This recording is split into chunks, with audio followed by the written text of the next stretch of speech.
Josh starts off this hour in Idaho Falls, Idaho. Hey, Josh, how are you? I'm doing well, Dave. How are you? Better than I deserve. What's up? So we are working on baby step two. We started off with about 203,000, and we paid off about 90,000 since last August. Wow. So we've been hitting it really hard. But part of that was we sold a house in California and moved to Idaho, so that helped. Mm-hmm. But so we have my son is 4 years old, and he's about to have a major surgery next year. It'll be surgery number 10 for him. Wow. And so as we look forward to, he's got some skeletal issues, so he's totally fine. It's just they need to fix some bone stuff. And so as we look forward to that and we begin planning for that process, I'm looking at our debt situation, and I can pay off by the time of his surgery about $46,000 by next year with some increased income that's about to happen. And that's before we get the surgery. So my question really is do I focus on paying down that debt and saving $400 a month in payments by the time we go to that surgery, or do I pause baby step two and save up the pile of money like I would for a pregnancy of some sort like you recommend, and still have that afterwards? I would still have that debt there, but if we do that, then by the time the surgery comes, if I don't pause baby step two, I'll only have two debts left, our two biggest. Yeah. So the momentum side of me wants to just pay on baby step two and roll those new medical bills into baby step two once they come in. I got you. Just to keep that momentum going. So that's the question. How many kids have you got? Just him. Once we had him, we wanted to focus on getting him taken care of. Yeah. It sounds like the little guy's been through it.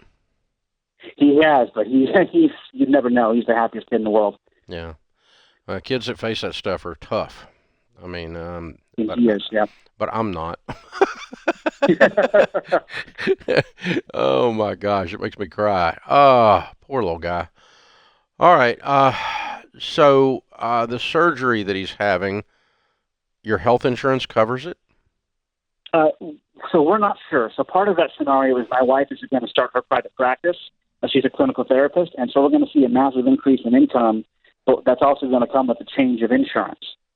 So we're not sure what that looks like yet.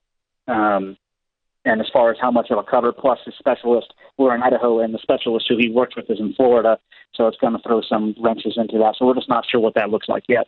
It will cover some of it. It'll be a question of how much. Okay. All right. Well, job one is take care of him. Sure. And you'll get around to the debt. And so, to the extent you actually have to pay money for the surgery or for the medical, you're gonna, once you define what you need to do is spend a lot of time and effort clearly defining what your financial exposure is, what you are going to have to pay. Okay? Mm-hmm. And then that gives us our number. And I need that number if I'm you. Once I've got that number, then that number happens before any further debt reduction happens. Okay. But if you've got an HSA with a $5,000 deductible and they pick up 100 cents on the dollar after that, then you need $5,000. Shut up. I mean, you could figure that out. But if you need $56,000, it's a whole other world, right? Sure. So little guy's number one priority. Okay, we're going to take care of our dadgum family before we take care of a bunch of debt goobs. Okay, so that's it. I mean, no question about where your priorities lie, my priorities lie on that. So I think before you decide whether you're going to have to stop, temporarily push pause like a pregnancy or like a potential job loss in the future, meaning you're not going to be working your baby steps. You're going to push pause and pile up cash because freaking hurricane's coming. And we need a storm shelter, and it's very predictable. We know right where that thing is, So, but the trick is this: we don't stop on vague worries of, and a surgery is not a vague worry. But if you just say, "Oh, he's got to have a surgery," well, okay. So, but what is the cost to you? That's what makes the decision. It's not that the surgery is going to happen. We're gonna do what we need to do for the little guy. So. Yeah, let's get the insurance moved, and in that process, figure out what you're liable for out of pocket, what you're going to have to come up with, and then I would push pause. And matter of fact, I'd go ahead and push pause now, but give yourself then 30 days or 45 days to figure out while you're piling up some cash what your out-of-pocket's going to be with these insurance changes, and do you have to travel to Florida, or are you going to pay the specialist to fly up to Idaho? I don't know. What's got to come out of your pocket that insurance is not going to cover? And we need that money before we push play again. Okay. That makes sense? Yeah, it does. It was just one of those things of like, we have so much momentum, and I can see the on the other hand, what can you got on the one side? You got all this momentum, but obviously you can't not take care of the kid. You know that. Sure, yeah. And so, and people tend to swing the other way, and they go, "Oh, we're having this surgery, so all bets are off," and then you figure out that they're $5,000 out of pocket, and basically, from a financial perspective, not an emotional perspective, but from a financial perspective, they were being drama queen, and they should have just kept plowing. Because if you got $5,000 out of pocket, you budget that between now and next year, and you keep plowing, right? Right, yeah, because with the increased income, we're anticipating having about $5,000 a month to be able to throw onto debt. It's going to be pretty substantial. Well, and so you're just going to, in your budget, be ready for $5,000. If you have $5,000 or $10,000, you can handle that. But if it's $50,000 or $60,000 you're looking for out of pocket, then we're going to have to stop and get ready to take care of little guy. Right. This is how you do it. That's the critical thinking process that you're going to use to get at this.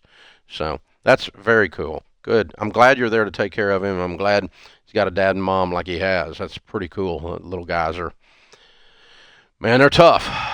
We've certainly, with team members, we've got about 1,000 folks working here, and with all the financial coaching over all these years, we've seen some situations with the babies where your heart is in your throat, your stomach's in your throat, and you still have to make good, solid decisions that you don't lose your mind and go completely off the rocker and just check out. What happens is people, they just, okay, I can't emotionally deal with the money piece and all of this stress with my baby being sick. And so I'm just going to work on the baby being sick, and I'm going to let all the money stuff go into the toilet. And see, then that makes a bigger mess. So what you have to do is you have to reserve a little bit in your tank to make sure you're dealing with the money stuff so that you're there emotionally and financially for the needs of the child. It's tough, man. That's tough. That's heartbreaking.